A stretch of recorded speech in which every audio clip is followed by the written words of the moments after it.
This is a view you don't normally get. I like changing it up a little bit. No, not really. When I woke up this morning, and I did wake up, I did pass out at the table. I was passing out when my nephew was there. I was sitting there talking to him, and it was late. So, I mean, after all the, level of activity and stress going on to accomplish having a bunch of people come over to your home, to stay a little bit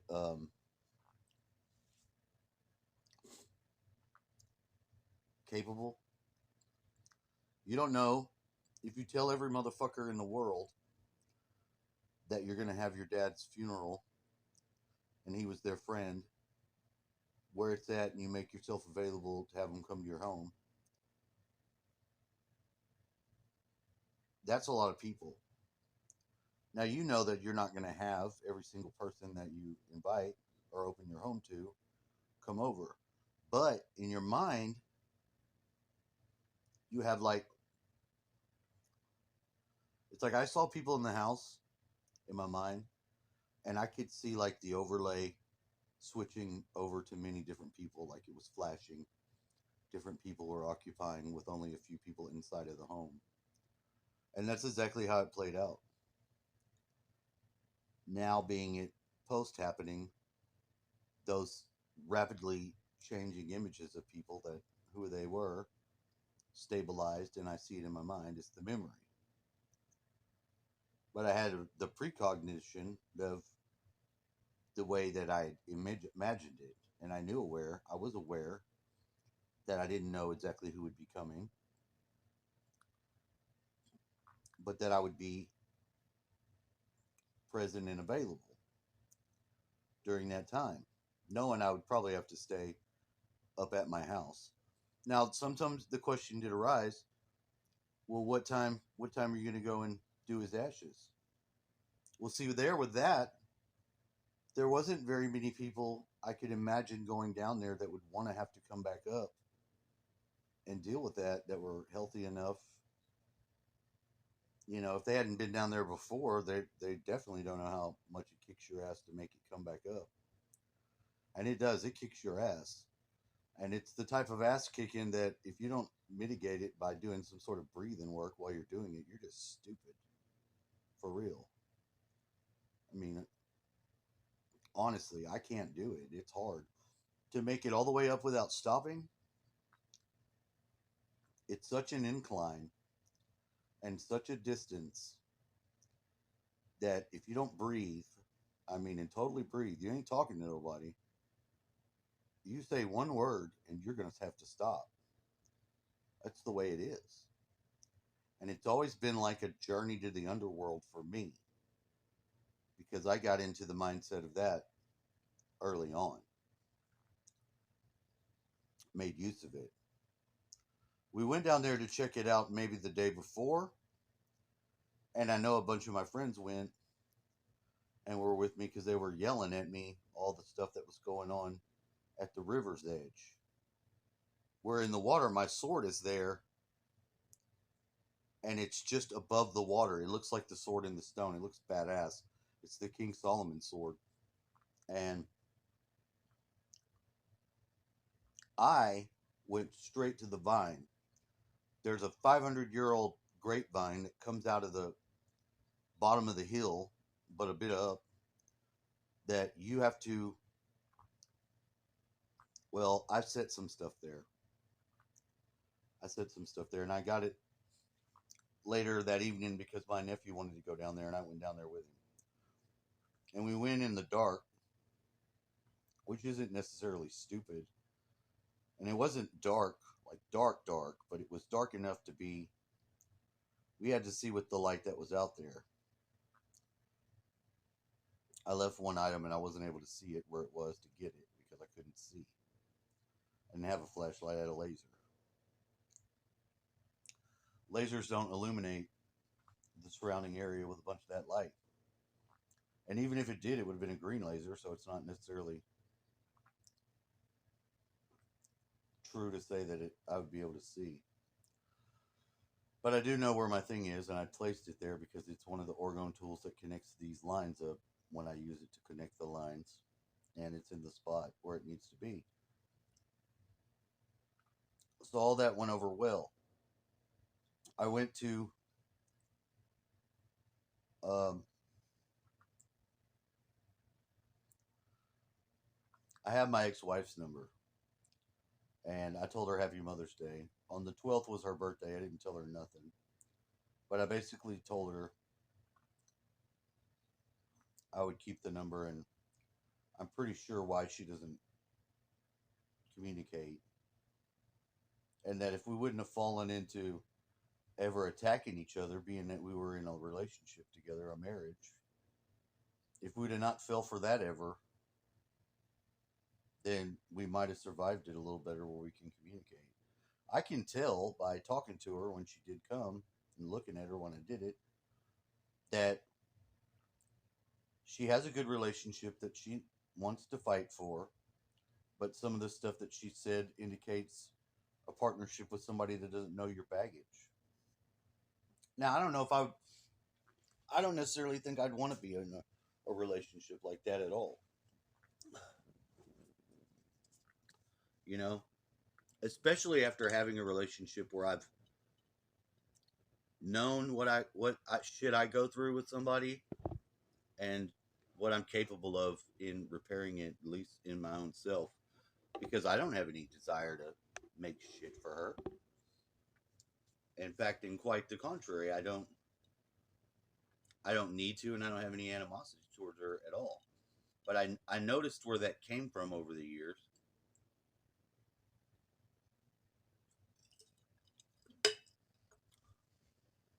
And I know with her, when she gets mad and she wants to fuck you up, like you put your partner in jail and then you're trying to get some sort of a victim settlement money or something like that, it indicates that the system is breaking families down. Yeah, we know that. But I mean, that they're alluring them with some sort of belief that he's not going to be able to go to work and pay you anymore. You aren't going to have any money. You're causing your own self to lose a job, behind your own pettiness or pissed off or whatever it is. Now, a lot of people have an over awareness of their ego and shit like that, and they'll not do anything to harm their money stream. But that doesn't make them very much aware that it's theirs. They're a partnership, and the other fine tunings that come from when you learn it, how manipulatable we are if we don't set our own beliefs about things and go the way that we need to go when we do that. You're just really not. You're not stable. You're not solid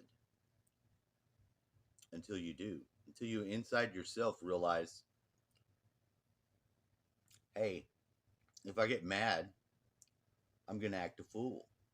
And I might hurt somebody I care about. It doesn't mean I hate them or I'm evil and bad. It just means I'm a person like you. And I had to deal with that because I got in a fight with this woman on more than one occasion and beat her up. And I don't normally attack women. I don't fight with women. But I was in the state of mind at one of the times that was bad, where I had been trying to work for her dad or some friend of her dad's, and the hours we were working was ungodly. We'd have to drive way the fuck to East Texas and go into Port something. I don't know. They had a chemical plant on some fucking way the fuck BFE place, way the far away. We had like 5 hours to drive to even get there. So I mean, it ate my ass. And then I get home and it'd be late at night and something. I remember getting hit by her, and that's the last thing I remember. I know that when I'm in a state of mind where I can be knocked out consciously and my body can still move around, it's not safe to be fucking with me like that. There is no telling what I would do if I was not aware and my body was alive. It's not. It's like being possessed, but by yourself, by the part of you that's just trying to defend itself and wants to be asleep and left alone. You know, she never had any real care about any of that. She didn't care. She didn't pick up on it. If she knew, and she used it to her advantage and not another anything else, not enlightening. You know, like she threw my kid on me one time while I was asleep, and I don't know what I did, but the response was not good.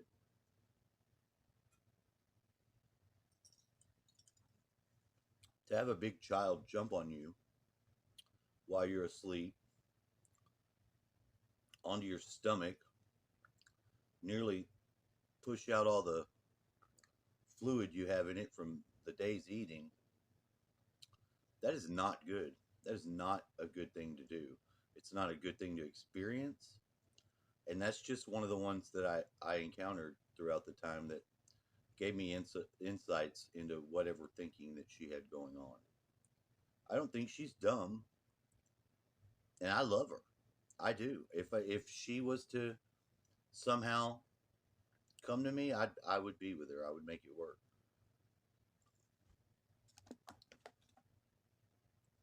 And I know how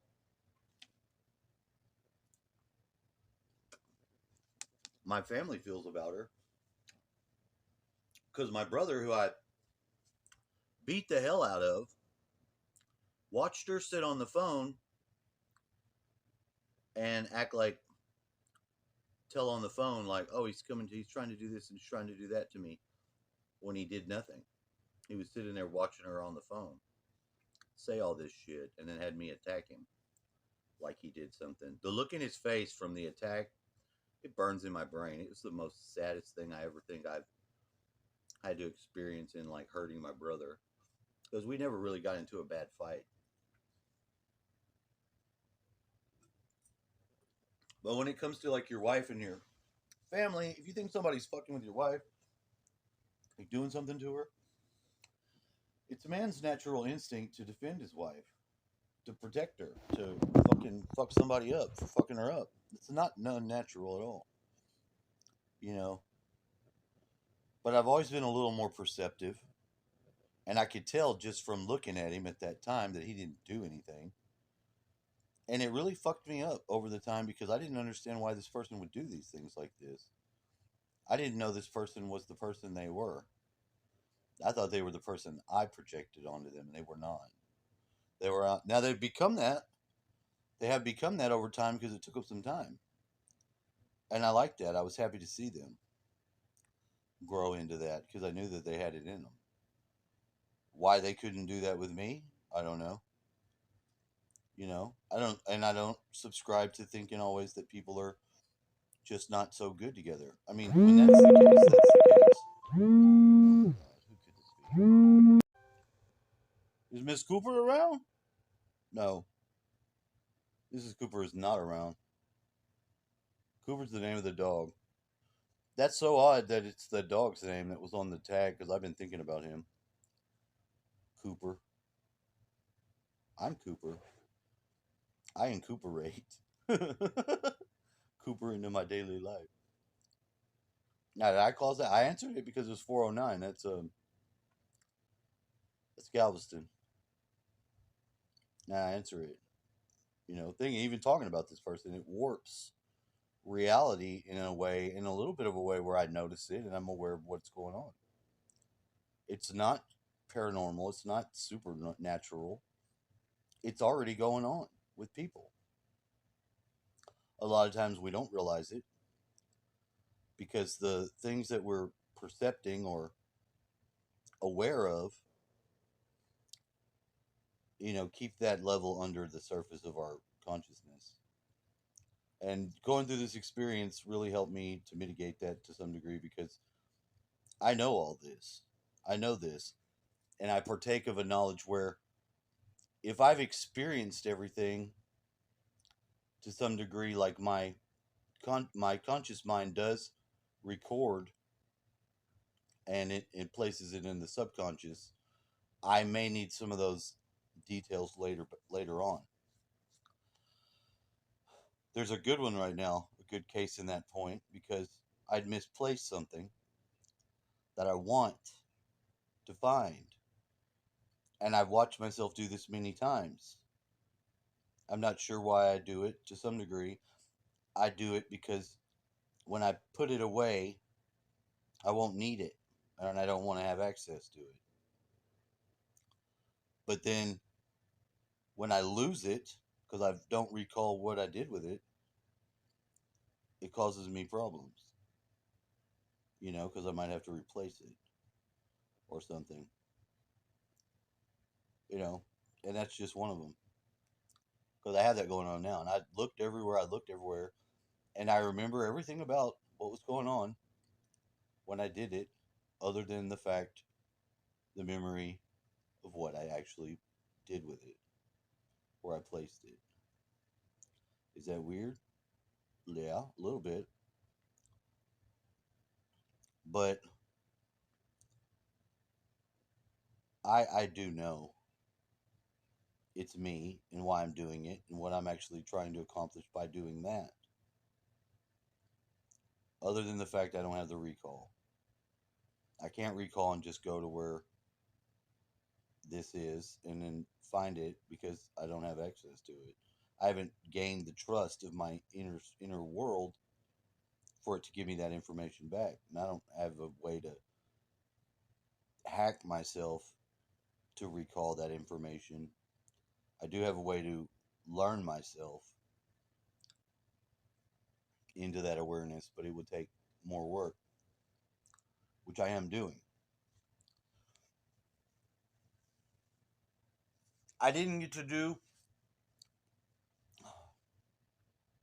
the ashes because of the state of the river, and I'm not sure exactly when I'll do that, but that I will.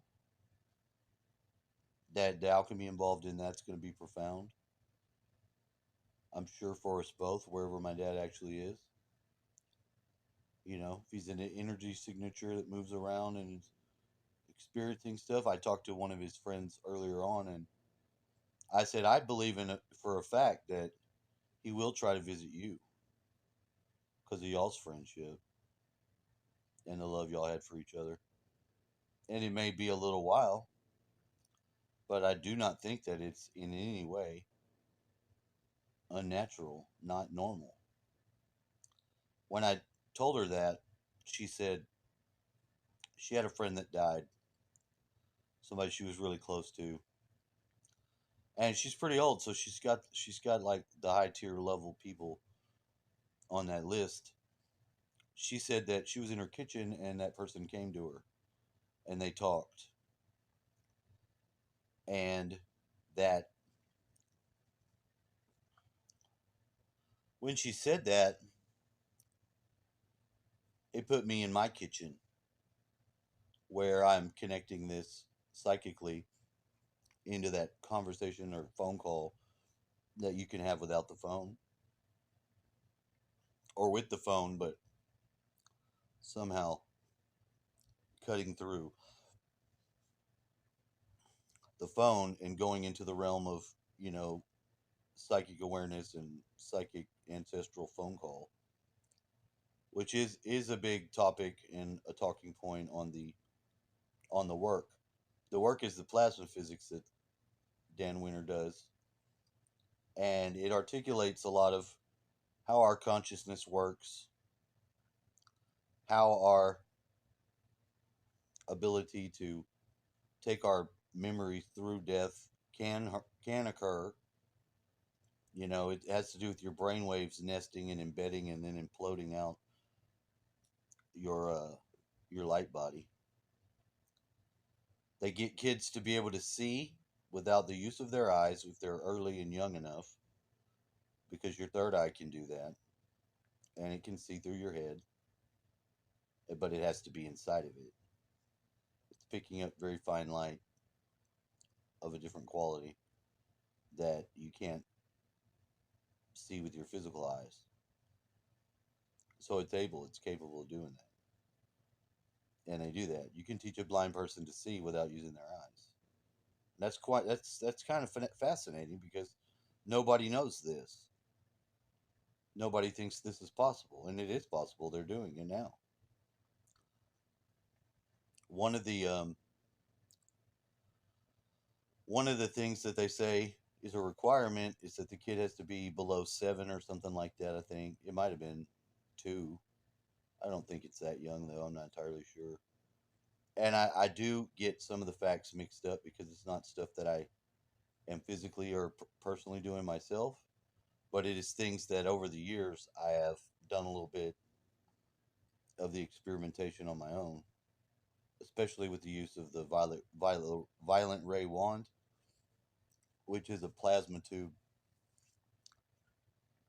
that you can hook to orgone stuff to make an orgone bubble generator. And as soon as you hit that fucking plasma onto that thing you make, you notice it, you feel it in the environment. It has an effect immediately. You're blissed the fuck out. It's nice. Oh hell.